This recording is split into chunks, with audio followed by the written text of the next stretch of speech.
هو صحيح بعض الناس يغضب هذا الغضب، لا رجال ولا نساء. كم من المدرسين من المدرسات من أرباب البيوت للأسف يغضب غضب أنتم تعرفونه. واحد مصري الله يهديه يقول أمين، كتبت عنه جريدة الأهرام، غضب على من؟ لا، غضب كرم الله كما تقول جريدة الأهرام على حماره. عنده حمار كرمكم الله المجلس فغضب عليه وجلده وعلق وربطه في الشجرة. أنت معي يا أبو غالية؟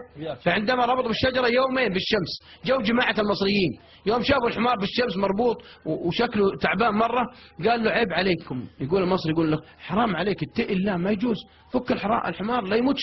فتكلموا معه يقول صاحب المقال في جريدة الأهرام، فراح صاحب الحمار يبي يفكه. أول ما فك الرباط تقول جريدة فانطلق الحمار عليه ومسكوا منه، عضب قوة ضربه يبغى يفكه، فما أطلق هذا الرجل حتى مات. والله يقول صاحب جريدة الأهرام فمات الرجل وحول الحمار للتحقيق. ايه اعترف، قتلته ليه؟